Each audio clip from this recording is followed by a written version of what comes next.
Hello everybody and welcome back. We're coming up in the 2v2's and it looks like we're gonna have on one side we're gonna have the boys from CivCIS. On the other side we're gonna have the Frenchies coming up with Tamlin and Frizzle playing for Le Slip. It does look like we're also gonna of course join with Potato in just a second over here. And of course we're gonna see what these boys are gonna come out with, what kind of strategies they're gonna pull up in a 2v2 tournament. Let me actually switch over here, open up the microphone to Potato. Okay, there we go. How's the game joining going? The game joining is going. I'm getting ready to join right now. Okay.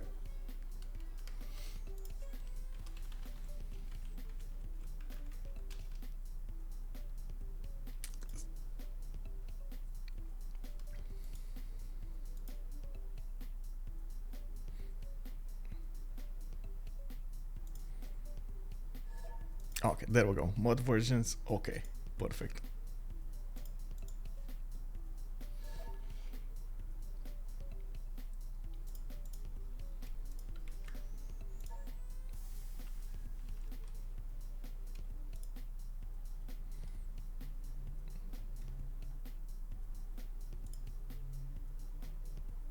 So we got Vladimir, we got Tamlin, we got Frizzle, and just Dima.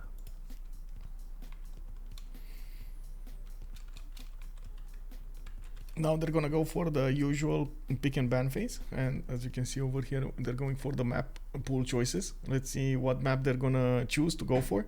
Of course, so is the stuff in red has already been banned, right? Yeah. So they're only allowed to pick from the ones that are white now. Tilted, so Highlands, Lake, Seven Seas, yeah, Continents, Islands, Pangea, Highlands, Tilted, Access, Primordial, and Random. Oh, looks like Continents and Islands taken out of the game there. Interesting choice. Primordial also taken out of the map. Which map? It seems like Seven Seas is quite popular these days, Michael. Is that correct? Yeah, that is indeed correct. You do get those coastal trade routes most of the time to play with, and it's amazing. Of course, it's a big map. You get to settle quite a few cities. But I think Pangea in 2v2s is also quite good. There we go, Pangea. It's going to be the map. Pangea, right. Excellent. I wasn't expecting Pangea. I was expecting a Seven Seas because Seven Seas seems to be popular. It's a bit like and more like water, so water saves are a little bit more viable. Because I know for a long time Highlands was like the meta map, right? Yeah.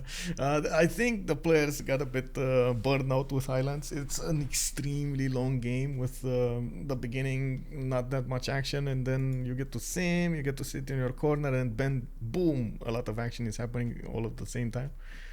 Yes, for sure. Oh, I need to update my stream. I'll be 2 seconds. Yeah. Oh, right. I need to update my map as well. Yeah, I have mine saying it's a 4v4. This is a 2v2 that we're doing. And so is there a major meta difference between a 2v2 and a 4v4? Obviously, you have less players, so there's like a little bit less going on the map, but in general? So strategic resources are going to be an issue. They can't hard upgrade that many units without banking a lot of those strategic resources in their encampments, buildings, and so on.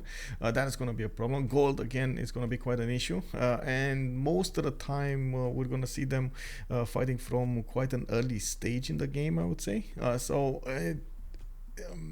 Especially compared to 4v4s, when you have those caravel timings started up, where you have those later game timings, this should be a lot quicker.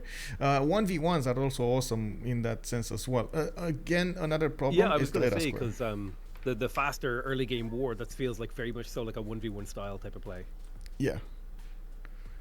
Looks like they banned Alexander, the last one. So they went for Teddy Rough Rider, they went for Scythia, Genghis Khan, Catherine de' Medici, the Black Queen, Rome, and then Alexander, Macedon. And another thing, proximity is quite close to your opponents. So it's definitely going to be war all of the time. So having a civilization with war bonuses like Shaka is 100% of an advantage. That's why they took all of them out. I'm actually curious how they didn't take out something like Persia. Yeah, because I mean, like especially Persia, who gets that like super hard. What's the Immortal is super strong. Yeah. There's a lot of stuff going for a Persia. So I definitely feel like if that's true, if we're seeing a lot of like close quarters, a lot of early fighting, we're expecting to see a lot of early game saves.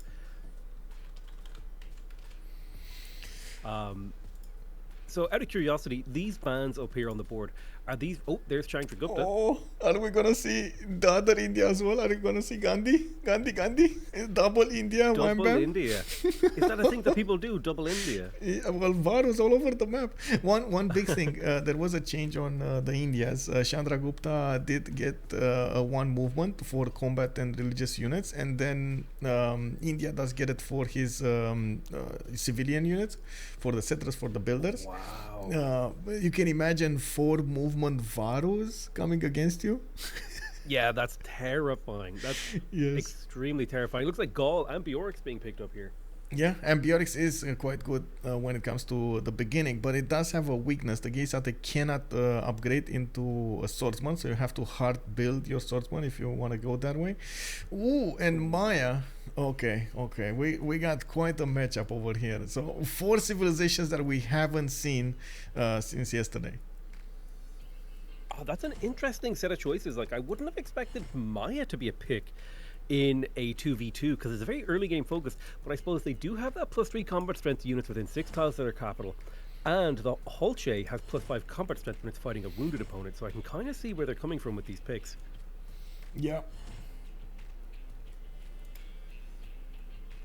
What about Shaka? I feel like is a pretty straightforward pick, right?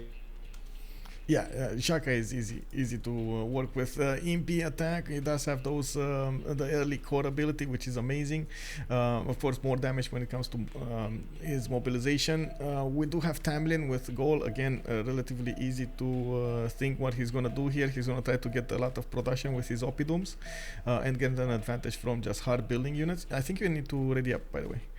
And then Frizzil, there we go, with Chandragupta. Varus, probably gonna need to get Ninjaman down for those generals. Lady Six Guy, well, I've seen actually best of both worlds of Lady Six Guy, but I gotta say, well, I should say the both extremities. I gotta say the low roll and Lady Six Guy is a bit too taxing. If you don't get a continent with plantations, oh, that's terrible. Oh my god, no banana, no tobacco, no silk, no nothing. It's just terrible. Yeah, I mean, like even just a couple of cotton tiles and maybe like a little bit of sugar, that'll do you. But if you get nothing, it could be incredibly rough. Yeah. So here, let's do a little pre-game prediction. Who do you think is going to Oh get the my best God. spawn location? Who do you Oh think? my God. Who's going to get the high roll? Oh my god, no! I'm watching their spawns right now, and I'm thinking right now, oh my god, like they're 1v1 in each other. They might actually need to, how to say, remap this. We got Maya against India, and then on the other side, they're split in the middle by an inland sea. We got the Gauls going against Zulu. Like this is terrible. They can't trade with each other. They can't do anything. It's just 1v1. Oh, I'm still loading into the game. Perhaps I have run into an error here. Sure. Yeah, I gotta. Yeah, I don't know what it is, man. I crash every time I try to load into a game on multiplayer. Drivers maybe. Somebody needs to look at your computer. But did you actually crash, or are you just loading? Yeah, for access crash. I'll try to rejoin really quick, and otherwise I'll just stay out of the game, I guess. In the meantime, I can stream for you. There we go. Thank you. No problem. Just describe to me what you see. We'll do the radio cast. So what's going on? What do you see, Michael? Be my eyes. So we got Ulundi on the top right corner with Galapagos Islands really close to him. Looks like he is going to be quite close to the goals, actually about 10 tiles away from the goals. This is going to be a problem. Is right smack in the middle of the map, we got an inland sea, and that's going to separate them in 1v1s. And this is going to be action all over the game. If they keep this map, which I doubt is going to happen, this is going to be extremely taxing for both of them. I can't even say, oh my god, one of them has an advantage. On the goals here, we do have a few stone tiles on the west side, which will allow him to get 0 MS, I guess. Yeah, 0 MS. Okay. With +6 Opidums, which is going to be nice, +4 Opidums as well. And it looks like they're starting to settle. Not bad, not bad. On Maya, though, let's see. Maya, +4 Observatory, definitely not bad. He has dice tiles and cocoa tiles and some bananas, so that's good. That's good. Not a lot of them, but it's enough to give him at least some +2 observatories, not to mention some +4s. That sounds like it's a good start. Oh, it's not a terrible one. I'm finally in, poggers. He's in, boys. We're in. So you were saying there's a 1v1 breaking out here. So talk me through that. We've got Gaul over here, right next to Zulu. Ooh, I do not like the Gaul's position. I know, right? Oh no. He's so close to Zulu. And then on the other side is Chandra Gupta going against Maya. So they're like war against Simmer, war against Simmer. That's what's happening over here. It's like the worst matchup ever. Instead of having Chandra Gupta go against Zulu, which would have been at least, a little bit better, you have Simmer going against War. Whoa! Relic! Maya just got a relic. Yes. Maya just got a relic. Oh my god. Is this me? Am I playing this game? I swear to god, I feel like I get relics every game. That is incredible. That high roll. Oh, I'm so hyped. I wonder what they're going to do with that relic. Do you think that's going to change them? Well, the thing with the relic is he's going to get the first pick of Pantheon, right? I don't think he's going to use it for something like tourism or something like that. But at the same time, it does feel like he could also help out Vladimir and get a fast Pantheon as well. Get a Pantheon. They can both go for the +1 production card instead of going for the Faith, the God King card. So that would give them a little bit of an advantage, at least 12 production. Yeah, it's like a little early game tempo, which, I mean, here's the thing, Civ and basically every competitive game, these are games of small advantages. If you can eke out a few, maybe 10, 12 production here or there, you can eke out a battlefield advantage, which you can swing towards a win. Yeah, exactly. And this is exactly what the players are trying to go for here. Like little advantages that start to add up over time, and when it comes to that 1060, 1070, boom, you see such a big advantage.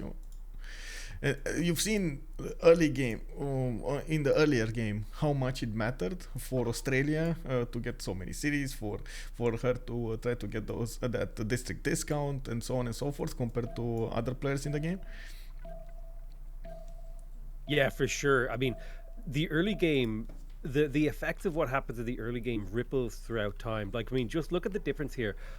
Zulu here cranking out a settler in 3 turns from now, whereas Gaul, their settler's coming out in 5 turns. And I can't help but feel like that small little perturbation, that small little change in the fabric of this game, it'll have ripples that affect down the rest of it. Yeah, one little information here. My stream did catch me over here not saying it.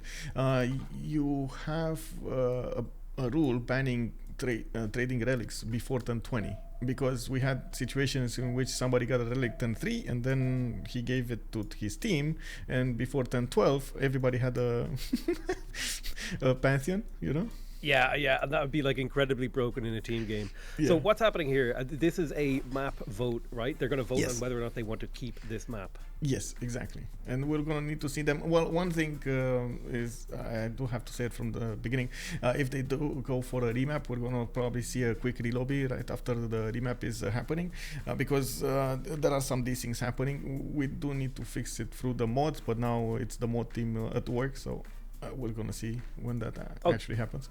But it's fine. The players are having desyncs?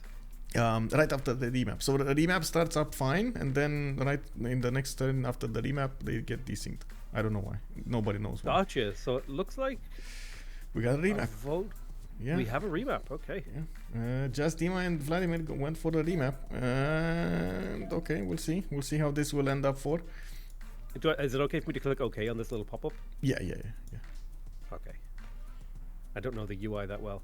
So the map is being rebuilt right now. We will be seeing a new map. The game is being reset.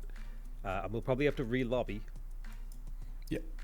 But I'm kind of excited. I kind of liked the way this map was going to shake out, but I think it was going to be a little bit too predictable of a game, right? It was going to be the two players, the two war players just killing the eco players.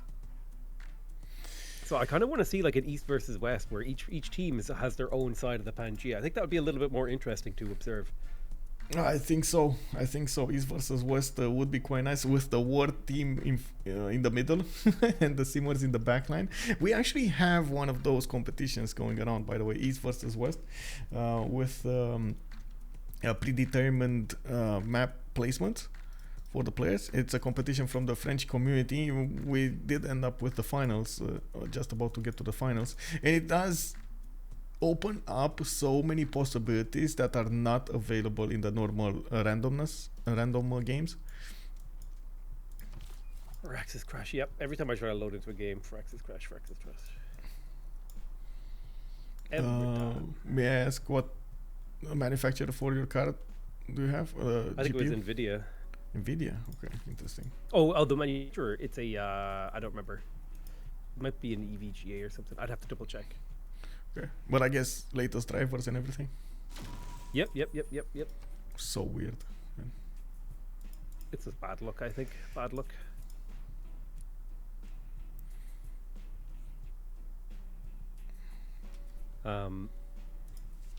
Yeah, but I'll get rejoined. Or are they remaking the lobby? 1 sec. Let's see. Or okay. You can pull off my screen, and if they do get a real lobby, which I think it's usually 100%,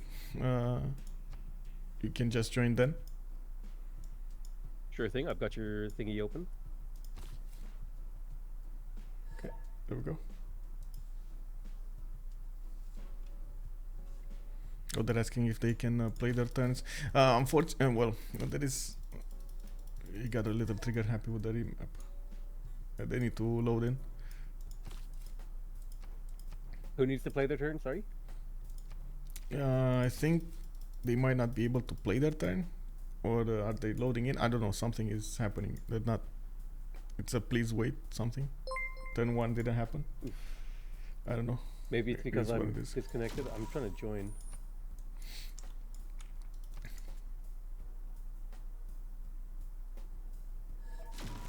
Yeah, we're lobbying. It's fine. Yeah, makes sense.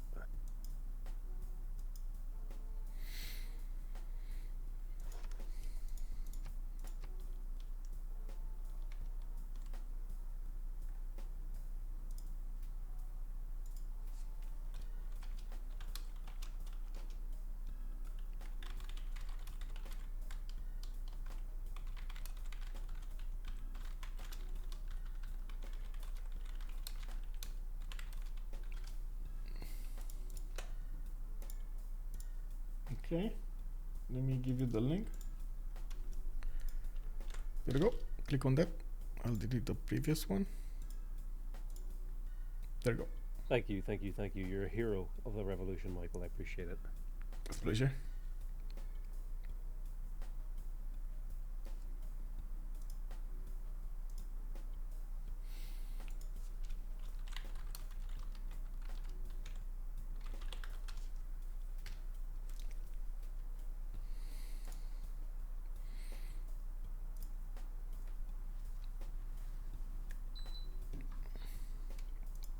So how's the weather in your part of the world there? You know what? It's been pretty rainy. It's been pretty rough, but it's actually the last couple of hours now. The sun has come out. We've been getting that last little bit of sunshine that you get towards the end of the year. It's not too bad. I quite enjoy it. Oh, nice. But it's still under like what, 25 degrees or something like that? Yeah, it's still a little bit cold. I need to switch with Vladimir. Vlad. Yeah. I don't know how he ended up on that slot. Neither do I. I clicked switch with him. Do I need to do anything else? No, I think he needs to also click switch. Swap. I'll just wait until he does it, because he said he's ready? He's readied up. What the hell? One second. Maybe they want you to play.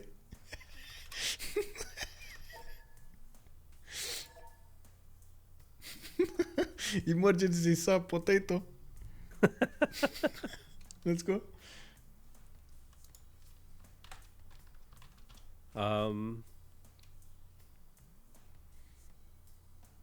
I think he's just quickly FK or something. Okay, there we go. There we go. Yeah. There we go.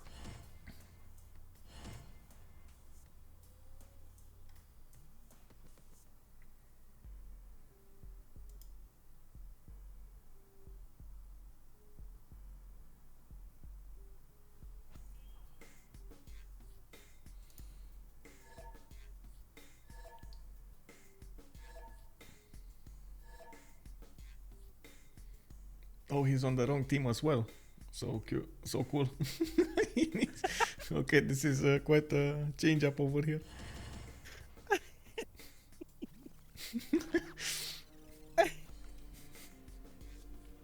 Oh my god, he's on the wrong team.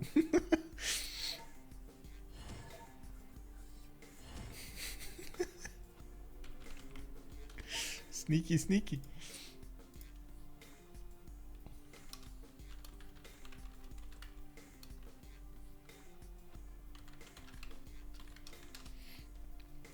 The thing I like about the 1v1s and the 2v2s is most of the time you're gonna get action much earlier. The same thing I like on the 4v4s when we're talking about Pangea or we're talking about something like smaller maps, small continents and so on.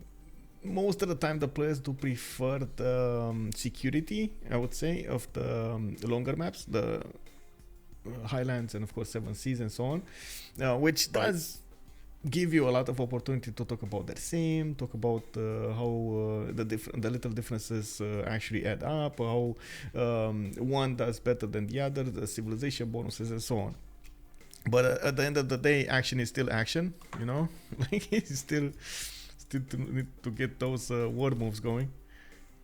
Yes, absolutely. I'm taking a look at the map here, and it looks like Zulu in the back line on the right side with Maya down the south. India all the way to the left on a deer tile, and I do not see. Oh, okay. So we do have an east versus west game. Yeah, you with got Maya your on wish. the front line. You got your wish. Yeah, this is going to be very, very interesting. I kind of prefer the positioning of Maya and Central on the land. Gaul and India spawning on the coast here. Slightly unfortunate, particularly for Gaul, who does not love the coastline. I would maybe look for a remap in their position. I'm curious if they're gonna go for a remap here. The thing is, he still has good oppidums. I do see those stone tiles. I see the horse. And he could get coastal trade routes with India. They're just gonna need to force their way towards the east and get more cities out, which of course they're gonna end up blocking Maya. Maya, actually, I think is the worst one to be in the middle.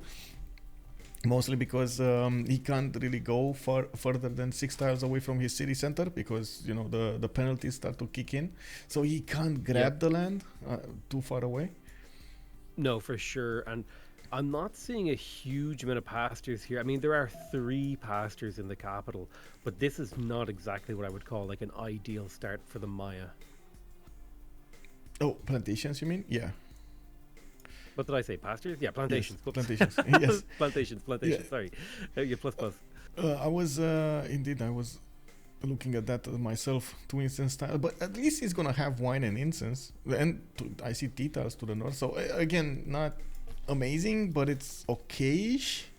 It's not low rolling. It's definitely not low rolling. No, I don't think it's a low roll, but I think you honestly like the gut roll on a Maya game is if you can settle on a luxury and or something like that and have another one nearby, like that would be the absolute god tier. My chat is saying that we used up all of the good spawns for Maya a few days ago. We had a 4v4 going around, and man, I gotta say, they remapped 3 times, and the first 2 maps Maya had godlike spawns, like +6 everywhere, 4 plantation continent. Can you imagine how low of a chance that happening to you there is? A 4 plantation continent. And then Oh my god. the one that they actually needed to play because they used all of the remap tokens, he had 0 plantations. 0. Oh man. It was so bad. No. See, that is the danger with a remap. You can always get a map that's worse. You Exactly. can always get a worse map. Exactly, and that's actually what happened there. But anyway, let's quickly take a look here. India, insane open sky. Oh my god, 4 horses, 3 sheep tiles in the capital. How is this? Oh I don't think I ever saw this many pastures in one city center. No, for sure. He's going to be able to ride horses around and make as many winter coats as he wants because he has enough sheep for everybody in this game. Well, actually, he's actually only got 3, so somebody's going to be missing. But dude, can you imagine the God of the Open Sky? Or even if he goes for the God of Craftsman here, those horse tiles will be incredible. He's got the iron as well. Oh, man, I feel like God of the Open Sky is the play, but I would be tempted if I saw those horses to go for God of Craftsman as well. Open extra production always gonna be good. Yeah, indeed. We do need to see Frizzle here try to get the sim world before he's gonna try to go anything in the world screen. He's very far away. Like look at that. It's one map, literally one map between him and his opponent. It's so problematic for him. Yeah, for sure. And like, in all honesty, these kind of isolated starts, they're a blessing and a curse. They're a blessing because you're not going to get messed with in the early game, but the curse is when stuff starts to hit the fan, you're too far away to really make anything happen. So it's going to be about building supply lines to the east. It's going to be about simming up. I feel like this game, if they stick with this map, it could go pretty late, Michael. What do you think? I think it will need to go late. I don't see anything happening really quickly here to take them out or even phase them out of their they want a remap, okay, or even phase them out from simming. Okay, so we'll see. We might not have East versus West next time. No, we might have a North versus South. We might have a whole big humble jumble piggledy-wiggledy. I totally respect the remap here. I feel like it was the correct decision by this team. Their positioning, I don't want to say it was unplayable, but it was not good, I don't think. Yeah, but to be fair, Zulu backline, both of them would have probably went for the late game for tanks, artilleries, try to go as fast as possible. I think Zulu in the late game is a bit better than Chandragupta, actually a lot better than Chandragupta. Does get an extra +5 when he hits mobilization, I believe. It's very strong, and of course early armies, early everything. Can hard build a lot of units. I think you're correct in the assessment that they needed to remap this. They don't have that early push on them. No, and that early push is very, very critical for civs like Zulu and Chandragupta. Very interesting little map here. Depending on where the players spawn, we could have a super close West game. Again. What? Where's Zulu? Wait, where's Zulu? Did Zulu not spawn or something? Oh, he's on the far left on the coast. Oh my So god, this is not a 2 an east versus 1. That's a little bit scary. This is exactly what we were talking about with the remaps, right? But this time, actually, the ones that remapped high rolled a little bit. Like, Yep. I feel like the remap just paid off here. The one thing I will say, though, their simmer player is safe. So if he could sit back and get just enough economy to support Zulu, do you think Zulu could fight 2v1? he can definitely fight 2v1, but it's going to be hard. It's going to be very hard. I think he has a good matchup against India. Those imps are going to be amazing against Varus. Then I guess we're going to need to see what Gold will do here. I'm not so certain he's going to get to fight at the beginning, like they're going to get to fight early. We'll see. No, I don't think we will see too much fighting early. I think people will dance around each other and trying to like suss out where they are. Ooh, look at that northeastern area. There's an amazing natural wonder within grabbing range of the Maya. Is it though? I think so. You may as well settle a city there, right? There's no reason not to. I mean, the penalties, that's the way. You need to settle 6 cities from your city, otherwise you're getting penalized. Oh, it's only I mean, for a Yeah, big Maya, city like bro. that, it's for a huge side city like that. I think it's worth it to take that penalty. I think we're gonna have a quick relobby because of the map. What I was saying, that they're gonna resync probably every time, and it is what it is. Yeah. No worries. If they do a relobby, that's not a problem.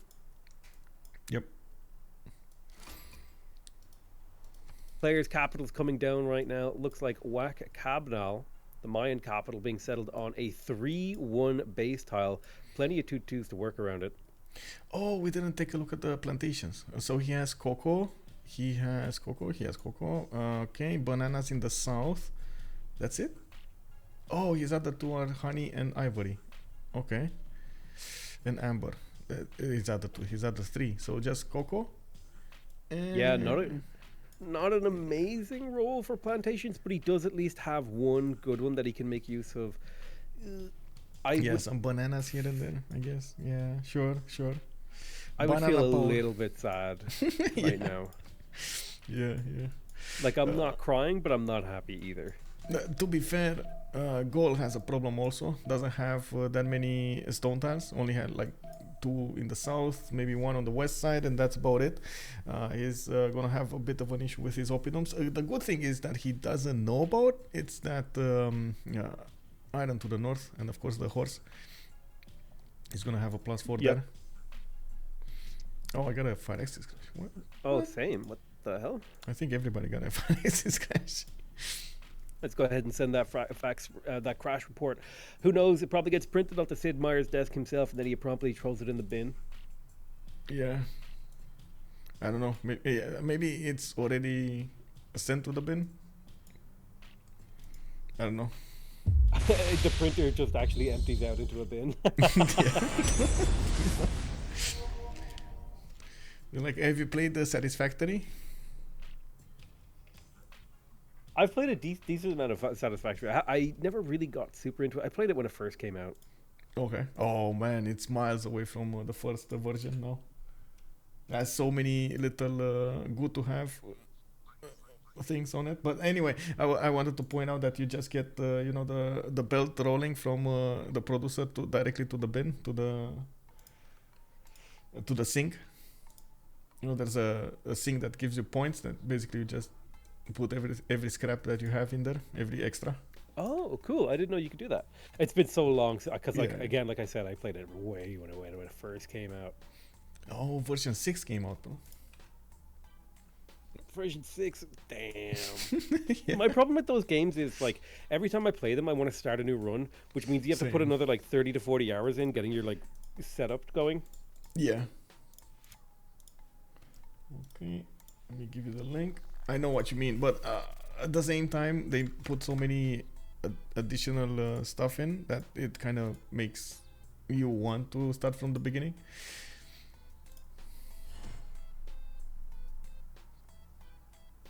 Sorry, getting the link off you now.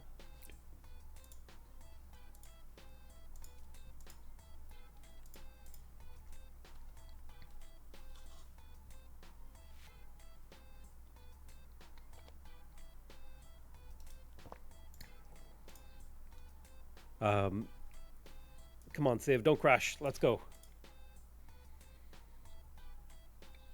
You can do it. You can do it.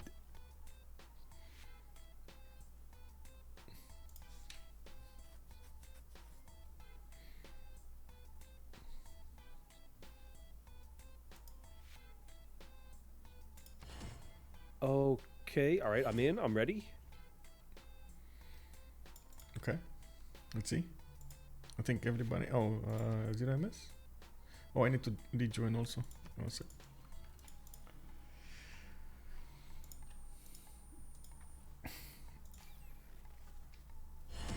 Yep.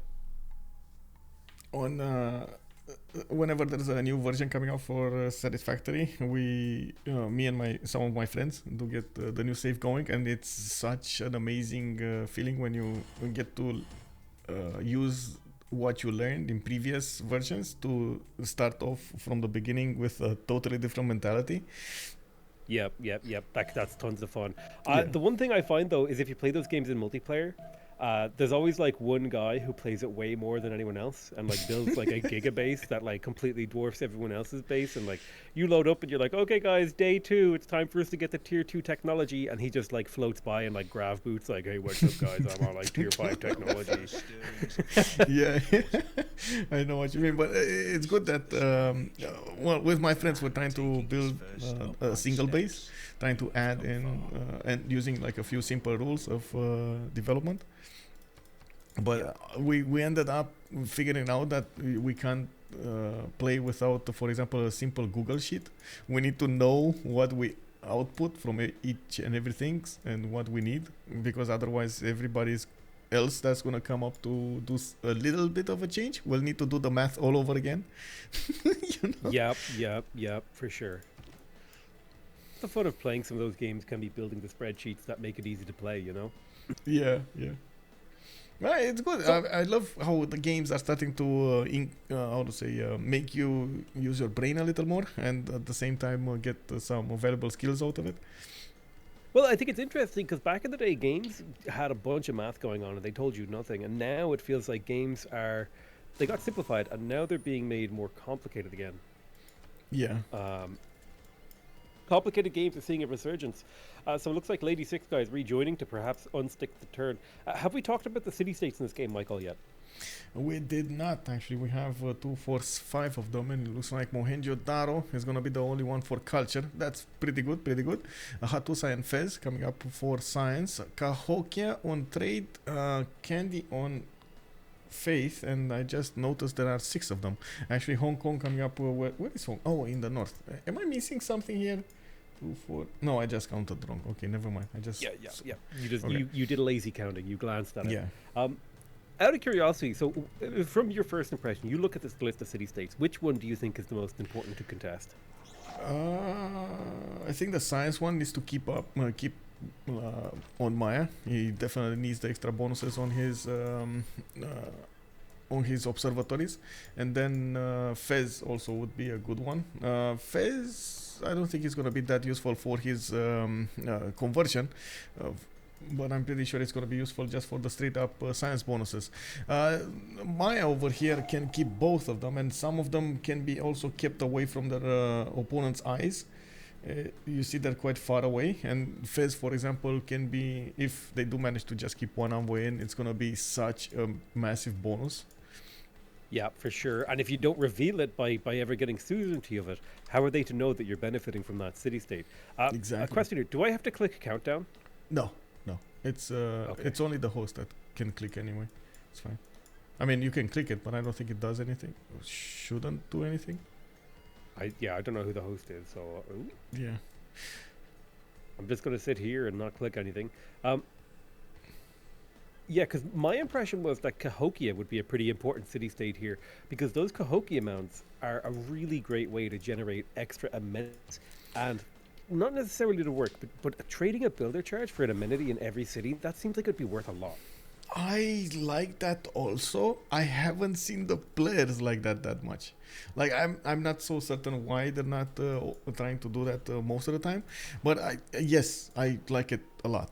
I do agree with you over there. The extra amenity is amazing. Yes, you get some extra gold, but that's definitely not that great. Yeah, I can't help but feel like players are willing to plug. Sorry? Okay. You cut off with feel like, and then nothing happened, and then players are like 5 seconds later. Yeah, I can't help but feel like players are sleeping on Cahokia. There's a ton of value to get from amenities. Like players will plug in garrison and buy scouts in every single town. Sacrificing a single build charge for an amenity seems really, really powerful. Yeah, indeed. Well, we're definitely going to need to see if Maya is going to try to get that, and who's going to try to get those amenities. Now, finally, the game has started. We're at turn 5, and it looks like India. Okay, let's see India. Iron in the capital. Horses. Were horses? No horses. Oh, he does have horses underneath his scout. He's also going to have Mato Tipila in the north to settle, but I think he's going to go southeast for those mountains. Really like his second city on the south. 2 diamond tiles over there. for him to use. And of course, he's gonna try to maximize the city count that he will benefit from here. He did meet Zulu, and now they know. This is the moment. Now they know. Oh yes, they know the positioning of that Zulu player. Yeah. How do you think they feel when they see this? Honestly, I wouldn't feel great with India because Varus are just out teched by those imps. Anti-Cavs versus Cavs, not a good matchup.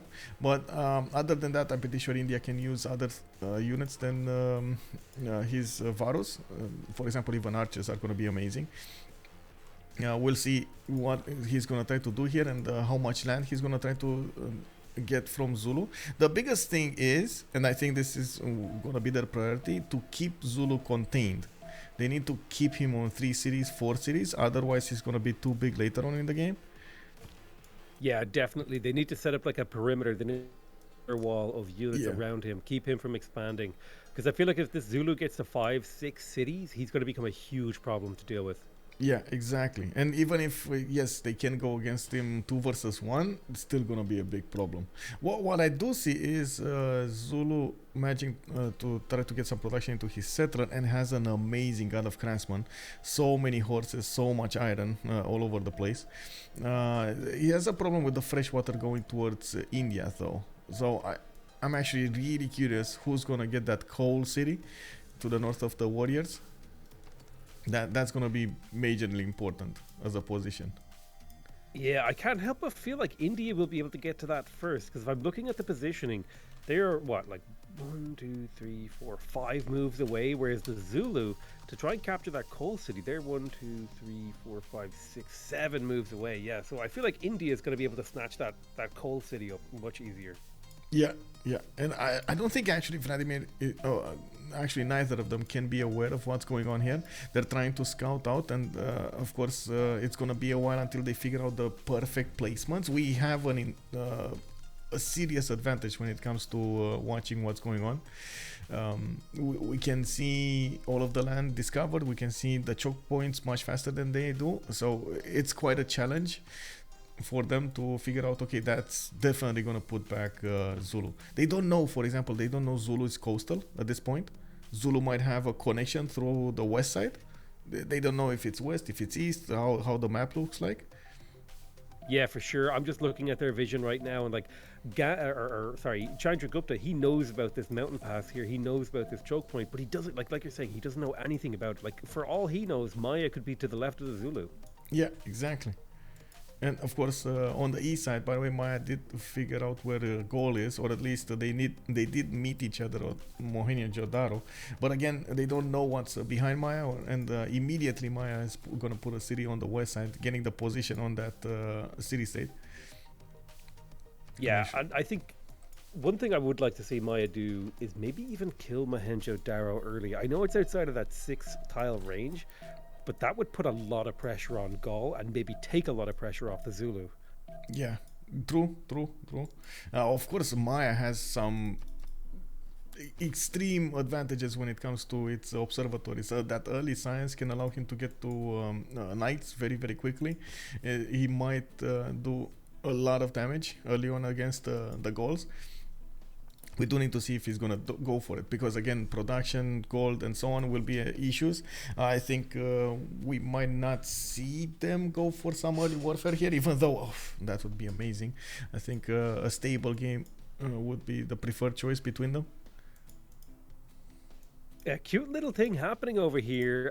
India sitting on the Fountain of Youth, preventing Zulu from picking up any extra healing from that. The swinger just standing there wishing that they could step onto that tile. Oh no, he stepped off. He wants to find out. Oh, that settler! Yeah. That settler's under threat.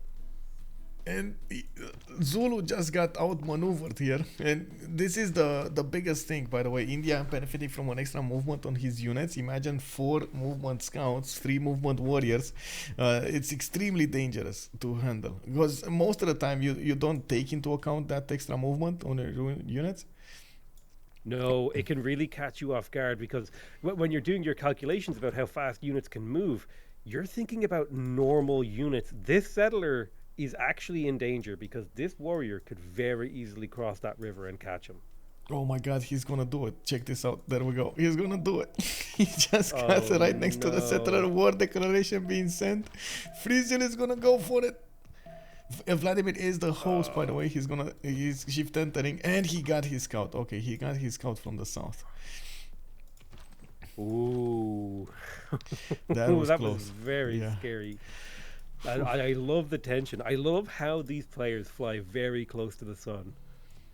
It's unbelievable. They know what kind of advantages they can take into account, what kind of units they can use, how they can bait their opponents into doing something. And also, I gotta spend 1 minute to talk about Fountain of Youth here. An extra 10 HP healing in any territory for all of your units is gonna be massive. Look how close it is to his city. Yeah, it's going to give his units like insane sustain, because normally when you're in an enemy's territory, heal 5, but the fact that he'll be healing 15 health inside enemy territory and 20 health baseline in his own territory, his units are going to be incredibly strong at holding the line. Yeah. This is going to be quite problematic for both India and, of course, Gaul over here. I do see India did settle another city, Jabalpur, to the south of his capital. He's getting another settler in 4, and he's starting to build up his scout, his slinger counts. He did notice his north is full of tundra, so he's probably not going to want to settle there anytime soon. I don't see him going for religions, for monumentality, even though I believe religious victory is active, or I don't know if it's activated. Is it activated in 2v2's? I might need to ask that, because there was, well, it's activated here. There was a bit of a discussion yesterday. In the 1v1's, they deactivated Religion victory? religious victory. Yeah, this is the first, I think, tournament with 1v1's in which we have it deactivated. It's actually, in the 1v1's, it's the only viable viable religious victory condition, because in every other case you have very easy ways to defend it. Yes. Whereas in a 1v1, it's very, very difficult because you have to get your own religion, and if that's not part of your game plan, it becomes quite hard. Yes, the thing is, I've seen even Zulu play for the defense, and he did manage to overwhelm his opponent. I've seen incredible 1v1s with the religious victory also in play. So I'm on the fence if it's actually that trolling or not. I would say it's not actually, but it is what it is. Players that don't or are not used to defending against the religious victory will find it extremely hard.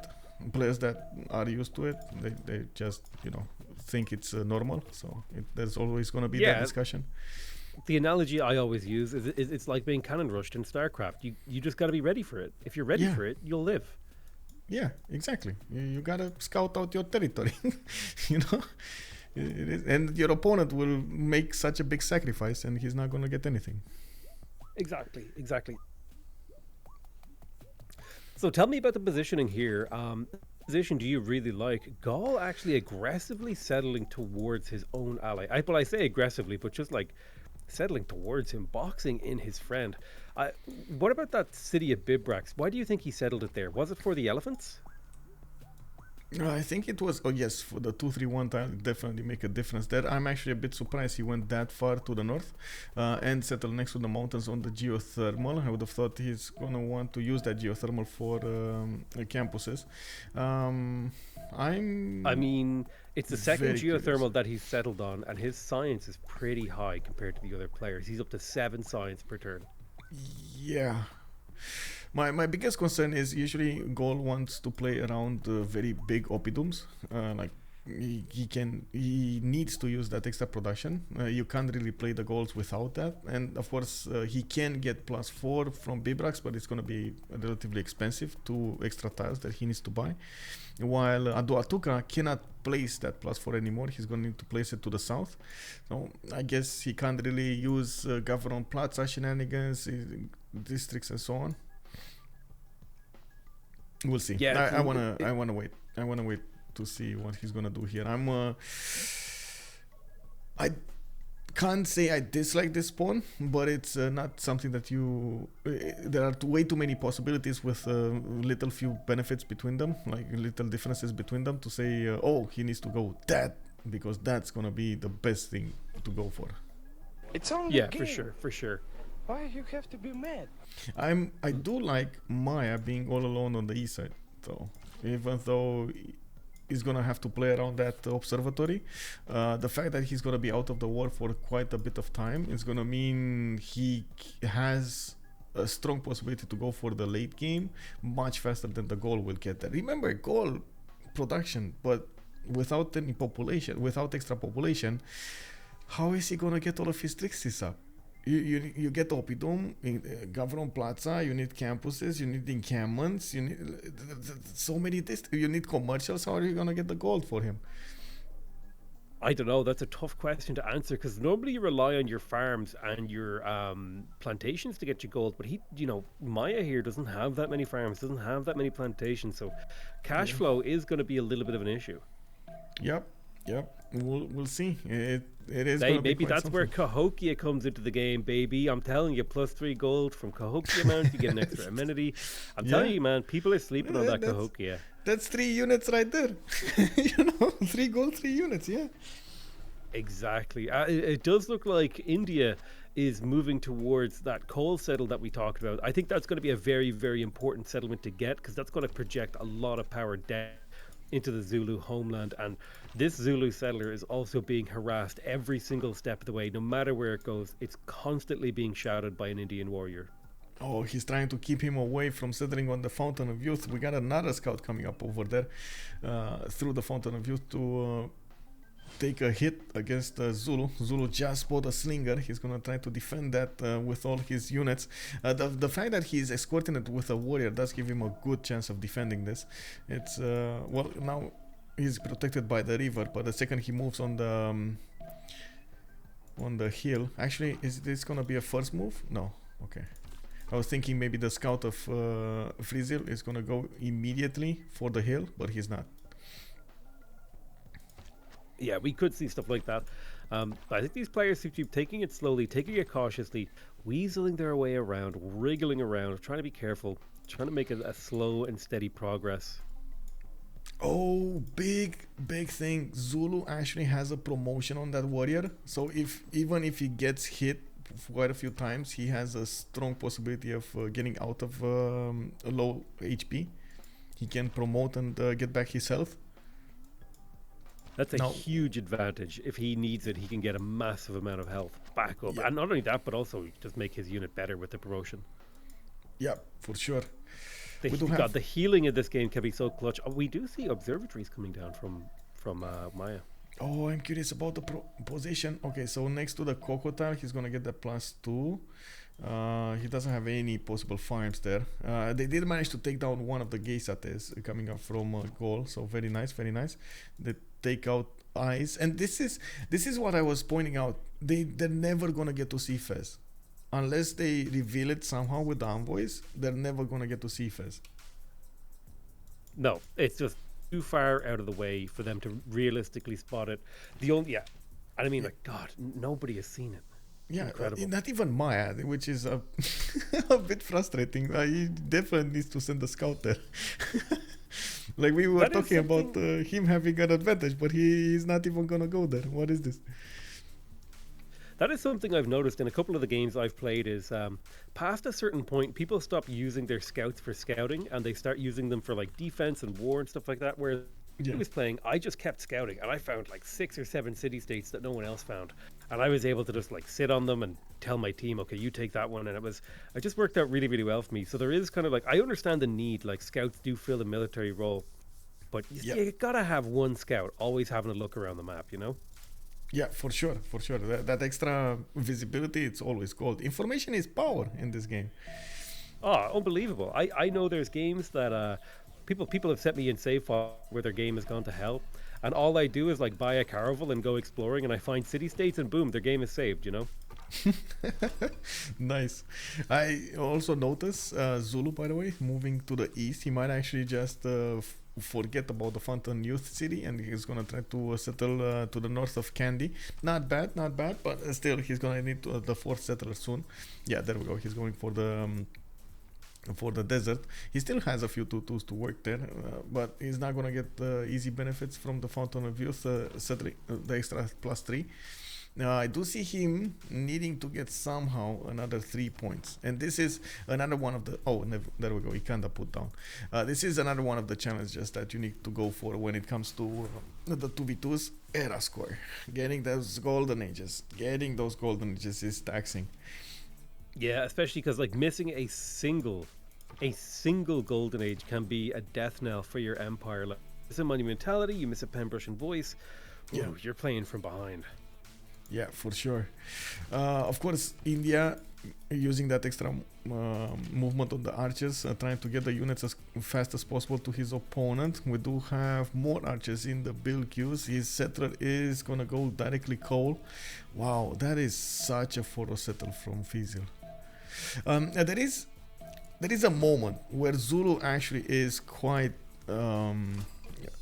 how do you call it? Oh, blocking the Ikanda here. If he stays on that Ikanda, it could be a golden age block. I wonder if he knows that he really needs to get that up. Get that block. Yeah. So you're saying there is a moment in the early game where Zulu is vulnerable? Yes, because usually Zulu wants to wait a little bit, get his Ikandas up, get the production going, get to mercenaries for the core ability. Before that, he just doesn't want to build units, and if he does, his whole sim is a bit skewed. Just how the bonuses come for Zulu, you need to get the barracks to get the best out of it and so on. It's just a bit of a hassle, and you need time. And while for India, he doesn't need time. His bonus is just straight up from the beginning. He has that extra movement anyway. So he's trying to use that as much as possible from the beginning. But I still think this might be a mistake. Zulu over here is gonna get his sim up. That is gonna be a problem. Yeah, India needs to do the same thing. That's what I mean. As in, India needs to get his sim up as well. What makes you think that it might be a mistake, out of curiosity? To go for this level of aggression? I don't really believe you can take out your opponent early game, even with such advantages, because it takes a bit too long to get to his cities. It's just from, like, look at the settler of India on the coal tile. From that city to Lundi, there are 1, 2, 3, 4, 5 tiles to go through, even with the extra movement, because forest is still gonna take 2 movement points, and then hills require 2 movement points, so it's still gonna be 6 turns from that city, not to mention all of the other cities before that. Like, if you wanna get a unit from Patna, that's like 20 turns of resupply. It's too long. Yeah, it is a very, very long and it is a very difficult supply line. But to be fair, do you have to kill your opponent, or do you just have to force him to slow down his eco, right? Give a little bit of room for your Gaul player. Yeah, now that's one of the things that has changed on Zulu, by the way. I don't think in the base game we have Zulu getting the bonuses from his buildings. So if you take a look at Zulu, you do have Shaka, Ikandas actually, on Ikandas. They get +2 gold and +1 culture for each of the buildings in the Ikandas. So you get barracks, boom, +2 gold, +1 culture. You get an armory, you get another golden culture. Sure, you're gonna get to pay for the maintenance, which is gonna be some gold, but it's still levels of much better. Yeah, I mean, they basically pay for themselves, and you're going to be in a better position than any other civ in the game who's doing similar stuff, right? Exactly, and this is why Zulu is more prone to just spamming out those Ikandas and getting the bonuses out of them. The extra production for units, extra experience points are amazing as well. Also, if you couple that with the pen, brush, and voice, you get more culture and more gold for one single Ikanda. It's just so good. Yeah, that's super good. The potential for Zulu to snowball off of building a few Akandas is really, really high. Yeah. On strategic resources, though, it looks like Freezil is on 0-0. We got Tamlin 0-2. He's getting his iron up. He did put there we go, a mine on his iron, and I do see him actually getting multiple oppidums in the north. Didn't put that one in the south, the +4. Then on the other side, Zulu already has 17 iron, with Maya making a few horses. So it looks like early game is going to be a serious issue over here for them. They need to get their strategics up. Yeah, strategic resources are super key to the early game strategy. I mean, how can you go to war if you don't have a horse? You know what I mean? It's like the most fundamental, important part of going to war. Exactly. So tell me this: Zulu is on 3 cities. Is the contain working? Should he be getting more cities? Is he playing correctly? Is he contained right now? I think at the moment they're playing for the contain. Yes, and I think it's gonna. They're not gonna contain them. I want to say they will contain them, but I can't see that happening. Like he's at the moment 6 cities are gonna happen for Zulu. We got another one to the north of Ulundi, north of Ondini. I'm gonna hold you to that prediction, Michael. If he has anything less than 6 cities within the next half an hour, we're gonna be pointing and laughing at you. Oh no! Oh man! Okay, it is what it is. I mean, speaking of 6 cities, Gaul now working on their 4th city. Yeah, he needs to get as many cities out, and using that extra production that he's starting to get. Look at that +4 oppidum is gonna expand quite fast. He did get religious settlements as a pantheon, so less production towards his settlers. That's quite nice. It speeds them up quite a bit. Have we actually? What's going on with India? India's pantheon.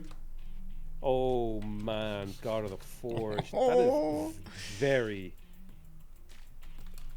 very aggressive. I mean, is Zavaru a classical unit? Yes. That is a very strong declaration that he wants to go all in, or am I wrong? Yeah, it is definitely a statement. I don't know if he's gonna go all in, but it's definitely a statement. I can't help but feel like he's in a precarious position because, like, he has a horse unique unit or a cavalry unique unit going up against the Civ with a spearman unique unit. Yeah, the thing is, the spearman does come quite a bit later, right? So maybe he's trying to nail the timing before, although I don't see that happening. I'm a bit surprised also of his trader. Yes, he's gonna probably go internals, but I was thinking he's gonna go the other way, like from Madurai to Panna, not this way. But anyway, we'll see. Maybe he's not gonna go Magnus here, even though I think Magnus should be a thing in Madurai. Oh, actually, look at the chops. And now that I think of it, Magnus going in Madurai, he's gonna get 1, 2, 3, 4, 5, 6, 7, 8, 9, 10, 11 possible chops over there, or even more if he goes third ring.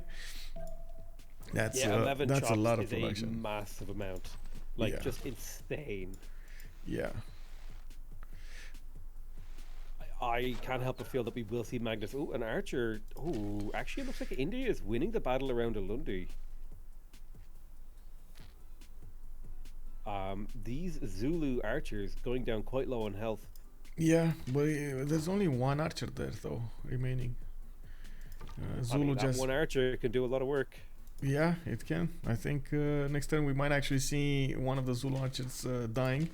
This is just... I'm a bit sad about this, though. He's using some desperate messages to keep Zulu back, and he's just managing to lose the units, and at the same time Zulu getting some extra promotions on his, while he is taking out the units of India. It's a bit... for sure. It's a bit problematic. But we do have Varus coming out from Patna and Jabalpur. And Vladimir is 6 turns feel away. like very early Varus. Yeah. Oh, I missed this. I missed this campus. Look at the +6 campus of Ulundi. Ulundi. Oh my goodness. That is 3 reefs. Oh my god, look how many horses he has as well. That's a very, very nice campus. That's going to really, really help him. But is that going to be enough? The Varu are coming. Yeah, that's the problem. We'll see, but maybe he can manage to do this. Ooh, okay. Wow, he was able to shoot over that hill? What the hell? Excuse me, Civ 6 developers. This man just shot over a hill? Oh yeah, because of the extra elevation of the forest. Yes, he can see it. He can shoot it. That is insane. I didn't even know that was a thing. I thought it was the other way around. I thought there was a forest that made you less visible. Yeah. Regardless, it does look like India's little bit of a harassment has been rebuffed, and now he's in full retreat to try to get his units out of there. Yeah, I think Frizzle is in actually quite a bit of trouble here. And I'm curious about his first governor. If it's Madurai Magnus, that will definitely be him all inning into this. And I think he would be doing well getting a builder there. Otherwise, I'm not so sure he's going to be able to do that much against Zulu. Those... I would say the unique units come at what, metal training or whatever it's called, not casting. How do you call it? Military tactics. Military tactics, yeah, for the MP, I think. So I don't think Vladimir is gonna be that late on them. I think by the time he's gonna need to fight a few Varus, but not gonna. With the +6 campus that he has coming out from Ulundi, he's probably gonna go Pingala next. That should give him enough science to get to military tactics before India can take any city. The second he pops those impies out, it's over. Like that's it. That's outtaking the Varus. Yeah, for sure. I mean, it's over for those Varus. It's not necessarily game over. But I think things will get very difficult. I think that's why India is going so hard on the Varus. He wants to do damage now. He can't wait much longer. Yeah. My stream is saying, don't underestimate Vladimir. I mean, like, hey, I'm not underestimating any of these players. I'm not predicting their downfall. I'm just trying to describe how difficult the game will be for them, okay? You be careful in there, chat, okay? I'm watching you.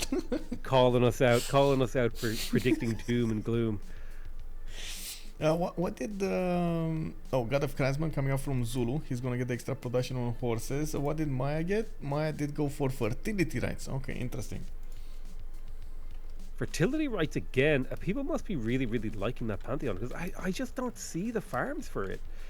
Is it on all farm resources?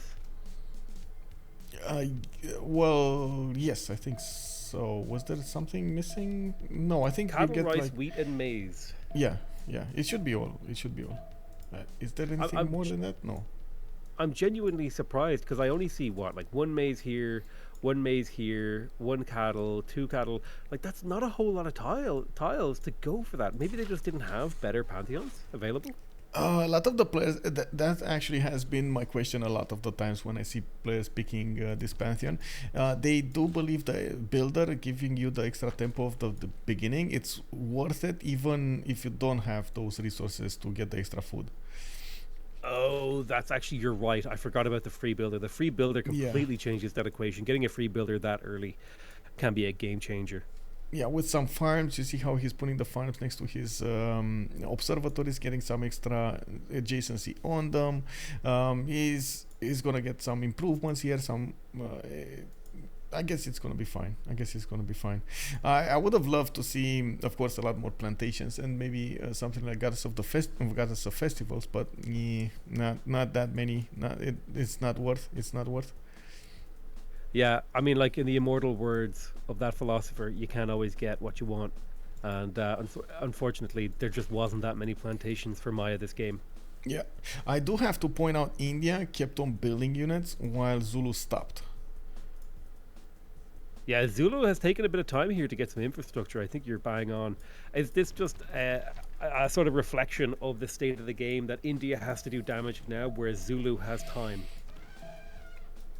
Well, just click a unit from India, from Jabalpur, and then right click somewhere on the lands of Zulu, and you're gonna you're gonna see how much time he actually has over there. Oh my god, 8-9 turns just to get beside Ulundi? Dude, he's got all day. He's got all the time he's ever going to need. He's not even in danger. The bad thing for Zulu is Fountain of Youth. That positioning actually allows all of the units of India to just stroll in, get the bonuses, and keep on attacking. Yeah, for sure.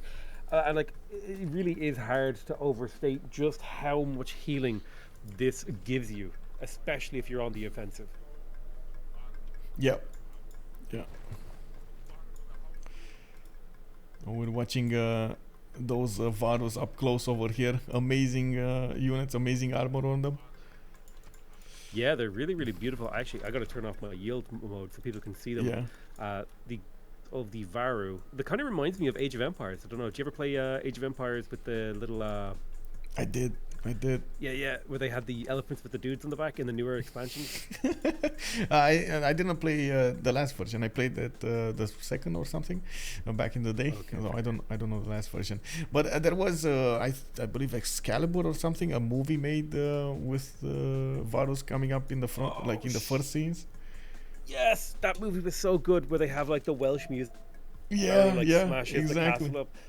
Oh shit, that was so good. Hold on, I need to go watch that clip now. I'm gonna mute my stream. I'll be right back.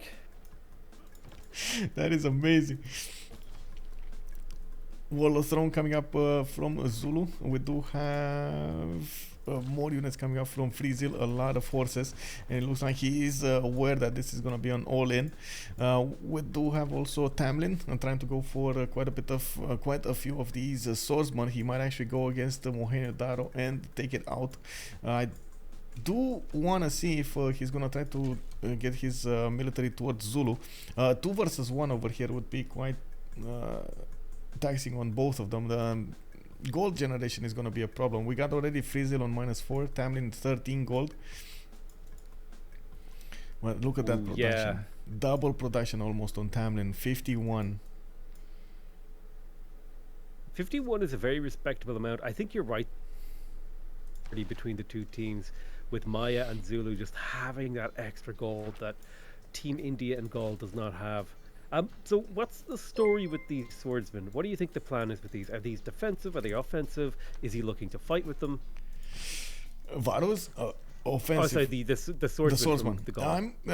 At the moment, I don't know. Like that, if they want to go 2v1, they need to go against Zulu, so they need to be offensive. On the east side, we got Mohenjo-Daro ripe for the picking, and they need to take that as well. Yeah, I think you're right. I think these swordsmen could be heading towards Mohenjo-Daro. It could be that purple grape of a city-state could be looking to get chomped here in a few minutes. Yeah, and of course that would put the pressure on Maya. Maya is trying to sim, and you do see getting settlers out. He needs to feel the pressure of his opponent. The problem is they're kind of equal when it comes to the science, and Maya does have a lot more gold. Actually, the whole economy of CivCIS is much better at the moment. And it's gonna get better when the next age kicks in. Oh, it did kick in. So there we go. We got Penbrush and Voice on them, and look how good it is. Yeah, Penbrush and Voice coming in extremely clutch here. Maya also opting to go for a triple expansion here. 3 settlers coming out of all 3 cities, going for the amoeba strat, going through mitosis, doubling the size of his empire now in the next few turns. Yeah, we do have a bit of an issue here with India. Actually, I gotta point out he didn't make that many districts. Because of that, he's not benefiting from Penbrush and Voice. So he's on 10 science and 8 culture. Didn't even go for monuments. I don't think he has monuments. So yeah, he doesn't have monuments. No, if you zoom in, the lack of monuments, the lack of Penbrush and Voice, ooh, that actually feels really scary for him. Like there's no, I don't think there's a way out of this. Like if he doesn't manage to do the attack on Zulu and take him out, or at least to put him down to 2 cities or something like that, or 1 city, this is it. I think, well, I know we shouldn't be talking about doom and gloom, but it kind of feels like this is an all-in maneuver, and losing one of your teammates to Irel in turn 60, it's going to be extremely taxing for the... Let's sleep. I do feel like this. If India manages to trade out with the Zulu and make both of them irrelevant, I do kind of like the Mayans' position over the Gauls. I feel like Maya might be able to take it. So, if that's what he's thinking, if he's going to go all in here, I think he might give his team a chance to win if he can do damage to the Zulu. Enough damage to make them irrelevant as well. Yeah, look at Zulu go. He's one-turning that Inkanda from the capital, got a horseman out, so he has a classical unit defense on his city center. Got a few units in a line towards the north, a lot of archers, and I do have to point out the defense against Varu is, of course, having a classical unit in front of you and archers behind. You need a lot of archers to shoot into those Varus. Otherwise, your units are just gonna watch it and that's it, because they don't have enough strength to attack into it. No, for sure. Varu is incredibly good against any melee units. Yeah. I want to point out something. Check out the vision of Vladimir. And then look at all of the position of the Indian army. Ooh, that entire Indian army just on the edge of the fog of war. This is incredibly good positioning here from Friesel. Yeah, he's trying to use that extra bit of shadow to go all in, and the Zulu just found out what's going on. That's right, the Zulu is in the find out stage of fucking around, and here it comes. He's getting out of it. He's like, no, I ain't having this. No, bro. He's getting the hell out of there. The archers that come forward. That warrior almost gets completely smashed in the first turn of hostilities. Things are settling back down. There are archers in Nadandakasuka ready to shoot back. The horsemen and the Varus moving into position. Oh, I don't think on the Zulu army here. Yeah, it kind of feels like Endo Dakusuka might actually fall when those Varus get so close to it. It will be a bit too late. And the big thing about the Varus is they apply a -5 penalty in strength around themselves, around the units, around enemy units, or around themselves to enemy units, I mean. Yes. So it's not only them having more strength in the base, they also apply that penalty. It's very hard unit to deal with. Very hard. Yeah, for sure. I mean, like, you just take a look at a horseman, right? Instead of being a 36 combat strength unit against a 40 combat strength unit, it's a 31 combat strength unit against it just becomes very, very difficult to deal with those elephants. Yeah. It's hard from afar to attack into the Varu, let alone next to it. Yep, for sure, for sure. It's incredibly difficult. That's the sort of things like the Varu. And the great thing is the Varu doesn't even need to attack. It just needs to stand there on the front line, and it's doing that. Yeah, we got some horses moving in. Of course, Idia keeping those archers on the 1-3 tiles. He's going to allow him to shoot from high above. And there we go. One archer goes down. That archer got giga smashed. It didn't even stand a chance. He is defending his encampment with a horseman here, but I can't help but feel like the new beginning to close around Nadandakasuka. Yeah, and Dondaku. Yeah, this is hard. This is very hard to pronounce. We'll just, you know what? We'll just call it Suka from now on. Yeah. We do have Madurai coming up with more of these horses. Of course, he has a few builders that popped from Jabalpur. One next to Madurai. They could try to go for the chops over here. I see he wants more gold, and he's gonna try to improve the banana in the meantime. Indeed, Mohenjo-Daro is gonna be on the receiving end of the Gallic Empire. The gold somehow did get more science. How? Oh my God! All of these geothermals are allowing him to get that science going. Yeah, I'm genuinely surprised because he's been settling on those geothermals, but now he's making use of them to crank out a ton of science. Where is his science coming from? Wait, he doesn't even have any campuses. I think so. Extra culture allowing him to get Pingala faster, the +1, and then pen brush and voice like for the culture, and then extra science. You're right. Where is that extra science coming from? City states maybe? Did he get something from a city state? No. Damn, I mean, people are just pulling signs from nowhere right now. Well, I think he's getting about 6 from Bibrax. Yeah, population. I think it's a combination of he settled on a couple of those things. He has iron. He has a couple of geothermals. He just finished a campus. I think he just has a strong early game just because of his positioning. There's nothing particularly like special that he's doing. He's just in a good position with regards to his science. Yeah. Well, I do see those photos did manage to put the city of Zulu in siege, and I do see Victor going in. We might see Vladimir try to go for the walls here, but he's first going for and working. A bit of an issue here.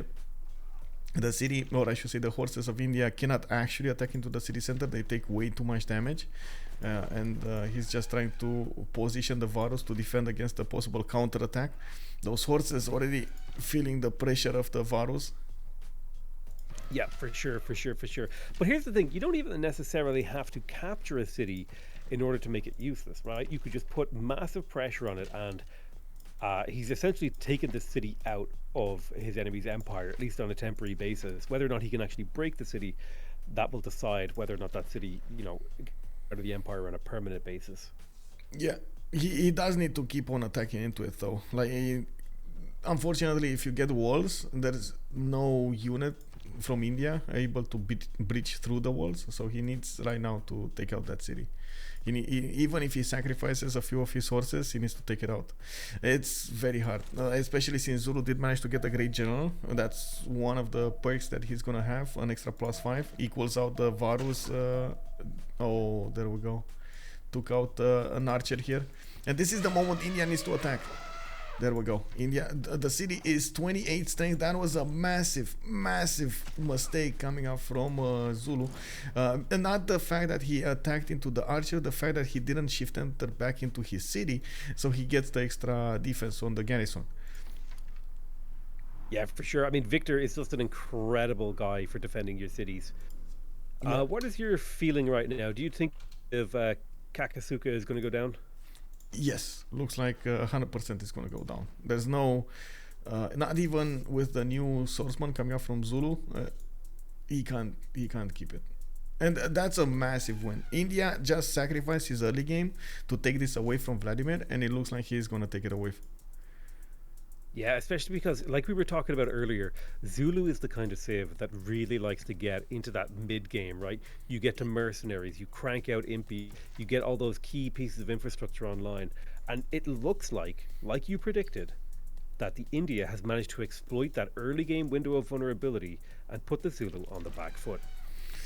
With such a big distance between them, you've seen how many turns it took for the Varus to get here. The biggest thing here actually was the visibility. The fact that the army of Chandragupta managed to get behind those forests, and there was no unit from Zulu to see what's going on behind that one line, the trench of the forest. He got surprised. He didn't predict that his opponent will be so fast on him with so many units. Yeah. The lightning speed attack by the elephants having thundered through, and the city has fallen. I think you're dead right. I think that line of forest there was giving him like the perfect cover. It's amazing how the players use that little bit of a terrain advantage. Yeah, it just shows you like how deeply they think about the game. They're not only thinking about, okay, what do I see, but it's like, okay, what does my opponent see? Where should I stand so he can't see me coming? Really, really fun game of cat and mouse that they're working on here. Now, the thing that terrifies me for the Zulu is that Fountain of Youth, because a lot of these Indian units are hurt, but if he can get them to step onto that Fountain of Youth, he will be able to get them recharged incredibly quickly, and that will be very scary. Oh, for sure. The biggest thing is, the mechanic of the hills. Always, it's quite different between your land, your city center, neutral land, and opponent's land. Well, Fountain of Youth just makes you're gonna be in your opponent's land, and you're gonna get the same hills as in your land. Yep, that's amazing. The power of it. It's so good. Honestly, it's a little bit busted sometimes because +10. Like if it was +5 healing, it would still be kind of crazy. Yeah. Another thing happening, by the way, Gold did manage to take Mohenjo-Daro, and looks like Maya is forced to do some units of his own. It's gonna put pressure on their economy. Frizzle did manage to get his economy on a baseline with 2, and I do see him managing to put down an encampment. Couldn't get general out though, and he did raise the city of Zulu. Now this is this is a problem. I think at this moment, India cannot do anything more with his units. He needs to somehow figure out a way to keep on pressuring Zulu from the north and from the east. Even though, honestly, I don't see a way in. Like, way too many units from Zulu with a general. They're gonna have advantages. Zulu did manage to get promotions on his archers. Even level 2 archers against Varus are gonna be insanely strong. So I'm at the moment, I would say India, you need to get 3 more cities out and try to sim, because this is a problem, big problem. Yeah, it is a big problem. I mean, his science is falling behind. But here's the thing: he traded his units for a kill on a city, so I feel like he's in a pretty okay position. Yeah. You know, he got kill value, but I don't even think this is based to Zulu. I mean, they just immediately went and started building 2 more settlers. True. It will probably matter quite a bit that Vladimir was slowed down. And I do have to point out it might be everything for Tamlin, because look at Tamlin. He's 89 production. He has more production than the enemy team combined. Jesus, yeah, he's got more production than God right now. Pretty much anything he wants to build, he can build. Oppidum, this is just Gaul 101, right? No matter where you are, no matter what you're doing, as long as you have okay Oppidums, you're going to be top production. Yeah. Well, I do see him getting a few more swordsmen out. I'm really curious if he's going to try to go for something like men at arms here. The biggest issue would be the gold. They just don't have the gold. He's going to need to hard build them. And if he's thinking of just throwing units against his opponent, he might be right. But at the same time, you got to take into account the Mayan +3 from the Mutal trait next to his capital city around 6 tiles. He has an extra +3. And also I do have to point out, Maya didn't shine that much in the science or the culture tree at the moment. He's not booming. No, he's not booming whatsoever. He was definitely not born in the 1950s, because he is not a is this a case of, like, they just have so much gold as well? Like, I don't know, it just feels like they're kind of the Gaul team, right? They have the production to attack here, but I feel like the gold is just where they're going to struggle. Like, I don't know if they're going to be able to upgrade, do timing attacks and stuff like that. Yeah, timing that. This is the struggle of the 2v2's. You don't have an extra player to give you the gold, to feed you gold. Yeah, sacrifice himself. In the last game, Synth told me that their entire team was feeding gold to Noob, and that's why he had 500 culture. Well, that one turn they CC'd, his culture jumped up to 872. Jesus Christ. What? 872. Wow. I think that must be a record. That must be a record. Yeah, I think we need to implement some Age of Empires tournament rules. No more slinging. You're not allowed to give gold before turn 50 or something. Sneaky Indian horse got onto that amazing campus of Ulundi, and he's gonna pillage it. That is 12. a huge loss. That's almost half his science. Oh my god. Okay. That's all of India. He's basically taking out his entire civilization science right there. Yeah, and I do see he's not giving up on this. He's getting more Varus out. He's just gonna move. He did manage to get a great general, and he's gonna move it towards the west side, now putting more pressure on Zulu's units. I am actually quite curious how he's gonna use these eastern armies. I do like the fact that he basically pulled all of Zulu's armies with him, forcing Zulu to get away from his cities while he attacked him on the other side. Frizzle here just using Shun Tzu tactics right in front of us. Yeah, for sure. He just steps away, and then, like a vacuum, he pulls all the enemy units outside the Empire, outside the clean, safe borders. And I think it kind of looks like Zulu is fighting around that Fountain of Youth. They want to make sure no one else can get the benefit from that +10 healing. Yeah. 2 bits of information here. The generals only work on so if you have two generals, only one will add the damage. On the other side, Varus only apply the -5 against enemy units, not your own units. A few questions That's that I right. had in the chat. Yeah, it used to be that you could stack great generals if you upgraded a unit while it had a great general in its area of influence, because of the way that units preserved their upgrades. It was kind of wonky. Yeah. And I'm pretty sure when the game first came out, great generals stacked, but it was kind of busted. Yes, imagine Macedon. Stacking Oh more my generals God. and the damage from an extra general. Oh my god, that was just insane. Those were the days, man. The wild, wild Yeah. west of Civ 6 multiplayer back in the day. Yes. Oh my god. Yeah, Rise and Fall was just incredible. And of course the first version was also good. It took us a while to get to this point though. Quite a while. I mean, it took us quite a while to get here, but man, what a place to be. The incredible balance, the incredible players, Yeah. the incredible passion from the community about the game. I want to ask you about this trench that's being dug between Mohenjo-Daro and Chichen Itza. Battle lines are being drawn. Both players seem to want to fortify up the front line rather than go all out on the offensive. And is this just a case of neither player wanting to be caught off guard, so they're building just enough stuff to hold the front line? I think Tamlin actually wants to go on the offensive, and I want to point out the Hulche. The Hulche here is basically like an early crossbow, and it does so much damage. Like, it's now base 28. You get a military alliance +5. You get the Mutal trait, another +3. You're gonna get the Governor Victor, another +3, and then whenever he's gonna find a weak unit, he's gonna do another +5. What? It's like 45 strength early archer, in which you just don't invest that much. Ulche, just an incredibly good turtling unit, which kind of makes me a little bit concerned. Well, I guess the Gaul does have the King of the Eberons, the fortified defense. This just feels like the Clash of Titans. Both of these civs have incredibly good combat bonuses and incredibly good units. Yeah. Another quick question here.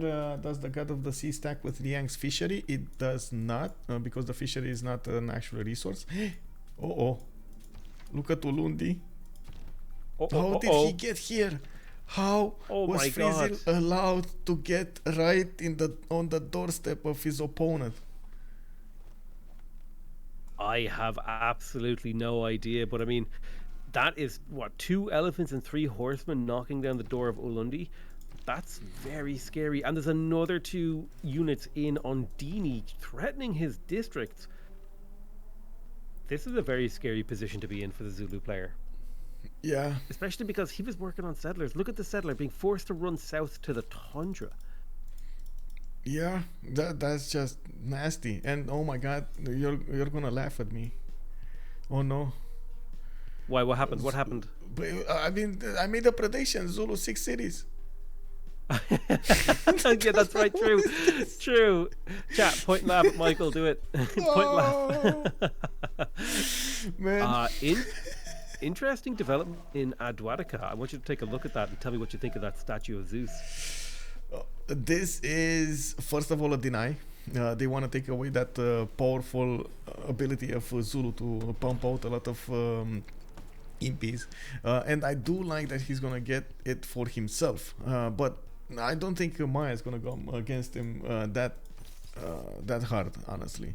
I think neither of them can push into each other here. And I can't believe, again, India was allowed to get his units on Ulundi. The powerful thing is that I do want to point out, Ulundi is not going to get under siege. He would need a boat to put it under siege, or a unit in the water. And I guess that's the big question. Is Frizzil going shipbuilding? No. Okay. He's going mathematics, civil service. See, we often talk about the downsides of being coastal, but there is one really big upside, and that is how difficult it can be to put a coastal city under siege, especially early game. Yeah. And of course, we got more units coming up from India. The fact that he's keeping a hold of Ulundi would put him back quite a bit. I think Frizzil here just needs to keep up the pressure. And of course, we do see Tamlin putting cities to the west. I'm very surprised how Tamlin did want to go against Maya instead of going against Vladimir. Imagine having 7 swordsmen coming against Zulu right now. That would have been a Yeah. bit too much for him to handle. I think that could have spelled his doom. But I mean, if he sent those 7 swordsmen over there, maybe the 6-7 swordsmen from Maya would have been able to take out Mohenjo-Daro, would have been able to push in and stick their knives in the soft underbelly of the Gaul. You know, it's hard to know. I think maybe the players are thinking that, you know, India has this handled. I'll handle Gaul, or I'll handle Maya. Perhaps that's what they're thinking in their heads. Yeah, for sure. And the bad thing here is that lack of gold. That's the only thing holding them from doing amazing work against Maya. If the Gauls does manage to get to his military training, Man at arms, that's gonna be amazing. I mean, you do say that gold isn't very good for them, but I mean, if we take a look at the gold yields, somehow Team India and Gaul have managed to bring their gold levels up above the levels of the Maya and the Zulu. Yeah. Well, losing a city will do that to you. Yeah, true. Yeah, apparently. Did anybody know that if you lose a city, it'll hurt your economy? Yeah. Of course, I think most of the units here of India did get those Fountain of Youth bonuses, and they're getting quite powerful here. I am actually quite curious if he's going to try to get the Ikandas down in the meantime. I don't think Zulu is that far away. He's 5 turns away from getting military training, and that's going to allow him to get the impies. That's when I think the war over here is going to turn south really, really badly for India. Yeah, and you know, it's got to be a terrifying feeling to be in India's position, knowing that there is a countdown to extinction. The blueprint to Armageddon has been set. When those impies come out, I think all of these cavalry units, their days are going to be numbered. So many units from the Gauls here. I'm actually extremely surprised of how many units Gaul did want to put against Maya. I think Maya was just ready for this. If Maya wasn't ready for this, oh my god, Zulu would have, Gaul would have walked in Chichen Itza and made whatever he wanted with that city. Yeah, he would have turned Chichen Itza into chicken pizza. He would have eaten that up. Yep. Oh my god, Ulundi. Oh man, 28 health. Vladimir made the same mistake. It's unbelievable. What mistake did he make? Sorry. He got the horse out of the city. So that city dropped from like 48 strength to 33. Oh no. Yeah, Friesel immediately when that happened smacked it down. Well, at least you can't raise a capital. Okay. Yeah, that is like that maybe is the true, biggest cope. That's like the biggest cope I've ever said in my life. At least he can't raise my capital, guys. Yeah, it's all gonna be fun. Wait, GG? Oh, GG. Unbelievable! India does it. How did this happen? History is written from the hand of the victor. It's wow. Like he could have gotten that back. I honestly didn't think they're gonna CC because of this. I thought they would fight it out because By your he actions was this man. day, One move, one mistake, one you misclick. are our people. That's the difference between winning and Glorious losing. tomorrow. Unbelievable, man. Unbelievable. Wow. Oh my god, this actually happened. Well, this is 2 wins today for Le Slip when it comes to the 2v2's. They won the previous game, and I think we can talk a little bit with them. Let me actually see where they are in the chat. Oh, they're not in the channels. I see Le Slip did not join the channels. I mean, if we don't see them, we can talk about the positionings here. We can look at the buildings constructed. We could look. Do you think there's any important data here that we'd like to look at? I mean, look at the units killed. Shaka killing 15 units, and India losing. India lost like 16 units. This was a bloodbath of a game. Yeah, big question over here from my chat is what does CivCIS stand for? CivCIS is Civ Commonwealth of Independent States. It's actually the former Soviet Union states, I believe. Yeah, it's kind of like like the British Empire, they have the Commonwealth, which is like all the, the former kind of in the British Empire. For the old sort of Russian sphere of influence, they call it the Commonwealth of Independent States, I believe. Oh, they're asking It's for a debrief. They're asking if we can get a debrief. I don't know where they are. Yeah, sure. I'll jump in with them. I'll say hi.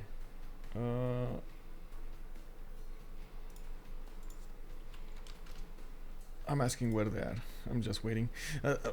Big Tamlin over here getting that amazing production. I think toppled the universe for Maya.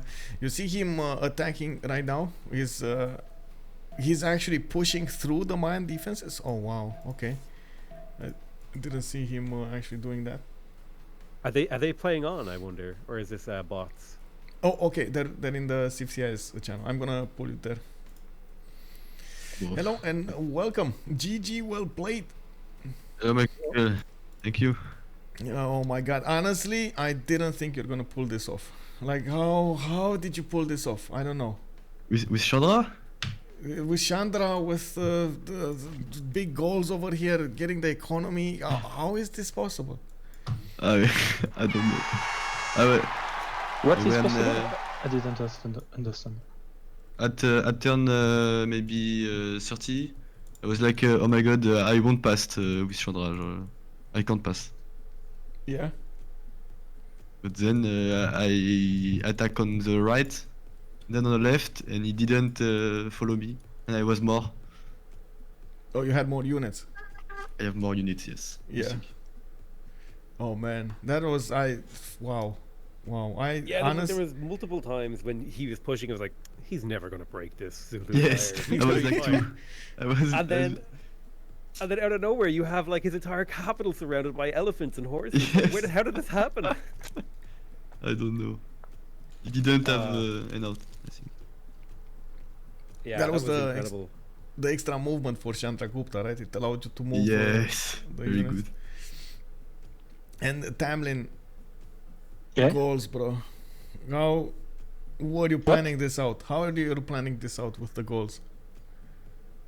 I don't know. I just did irrigation fast. As you can see, I wanted to go on Arena free promote in further governor to get gold. Yeah. I think it was the best option, but I don't. And with the golden age, gold were pretty Okay. okay. I don't to buy a lot of tiles because I'm gold, so I just culture bomb with my mine, and it's okay. Yeah. That helped you out massively. Did you have enough gold stacked up to upgrade those mana times? Because they're extremely expensive. The turn where they CC, I had what's the name? The card we can which allow you Mercenary. to reduce. Yeah, right. To Yeah, reduce. and he asked me to upgrade. pillage. So I had 4 upgrades. Damn. Okay. That was And enough. I think I have enough production to just prod behind. Yeah. Manatarm in my free first city, it's 2 turns. Pretty okay. Oh, that's actually very good. Yeah. That's really, really fast. So But I have a good, not a god lands, but almost. how did you guys feel about playing India against Shaka? Because I feel like that's a matchup. If you don't kill Shaka early, he just auto wins with Impy, right? Yes, but that's why I take Chandra, because Chandra is a very early attacker. So Yeah, Just just rush him. second. He said to me, I want to play Chandra. Okay. And you I were want like, to make Varus. But otherwise, we might have gone on Byzantium yeah. or Vietnam. Right. I think 'Cause- it was Byzantium or Vietnam. Otherwise, Because I thought you must have like absolutely gigantic balls to build a heavy cavalry unique unit save against an anti-cavalry unique unit save. But I Yeah, guess yeah, it's just but- all about tempo. You hit him too early. yeah. But Shaka isn't the save we did fastly. So I think it's fine. Fair. That makes But yes, sense. That makes sense. if I don't kill if I don't kill him between turn 50, I'm dead after. I Yeah, know. and anyway, So I just all in on him. Yeah, no, that totally makes sense. I mean, like the all-in paid off, although it looked really shaky at multiple points. What made you choose to pick the Gaul? Goal it's is just like- It's strong. unkillable. It's very Yeah, unkillable. I think it's like Shaka. It's a good scaling, and even in military. So, and yeah, it's unkillable. You can kill someone. I mean, you can freeze him with 0 gold, so it's pretty Also, insane. it's a lot Yeah, of because you get the free culture bombs and you get like, so much production. Yeah, it's really, really good. it's a lot of culture. So I think goal is a pretty good pick in this kind of situation, because you can always do gold one way or another. So I had Reina, but if I must, I can go on commercial hub. So in a third district, I think it's Yeah. fine. Yeah, because you just had so much production, so much science, and then like the only thing you needed then was the gold, and it was like, Yeah, just coming down the pipeline. Like that my was spawn- sick. Because the Civ aren't strong enough in very early, so they can't. I mean, Maya must start, but with a builder, so he can't annoy me in early. So I just do my builder too, and it's fine. Once I work some mine. Oh, that's true, right? Because he doesn't have the tempo to like. I mean, because you're both. Yeah. I like that. That's good. Maya, who doesn't start builder, will get. His settler will go out so late. It's his other cities will take so much time to go. It's terrible. So he's forced to do that, and Zulu might be a problem in early, especially if he took Sure. Pantheon. We give the 1 point on general pattern on compound. Yeah, I don't Carnivore remember and the name. Plunder. Yeah. Yeah, this he didn't, so it was fine. Yes. We could take general freely. Thanks to him to not take this Pantheon, because I was not sure to get general with Chandra. Yeah, true. You would have gotten all of them. Mm-hmm. We were in a pretty good spot, I think. It looks like you're coming up first in the 2v2 standing soon. You have 190 points now without this game, so you're gonna pop over in the first spot. You are coming up with a very strong team in this CCC. Yeah, we are the second team of the D1, the French D1 guys. Very nice, very nice. How do you feel about the tournament? How do you feel you're gonna get the results in tomorrow? I don't know. Because the result of the CCC just end 1 hour. Just the result are I don't know, like say are very close. Yeah. Yeah, at the moment everything is very close. It's Yes. like top 5 is like 100 points But between each nothing other. is play between the Sunday, the 4v4. I think it's the climax. Yeah. Well, thank you so much for allowing us to stream. It was amazing to see the game over here. We were holding on to our seats to watch what was going on between you and Zulu over there. Yes. Yeah, cheers. Thanks for letting us observe. It was an absolute pleasure to watch you guys play. And good luck and have fun in No the problem. next part of the tournament. I hope you're gonna have an Thanks. amazing game. Thank you. Bye bye. A good Good evening, cast lads. for you. Bonne nuit, bonsoir. Bonsoir. Adios, amigos. Yes. You're are going. Oh, there we go. So okay, there we have it. This is a 2v2. What did everybody think of a 2v2? Much faster, right? Much faster. I really like the 2v2 style of game. It's much faster. People get into battles really quickly. I like the 2v2. I like it when it's one team against another team, and I like these small maps.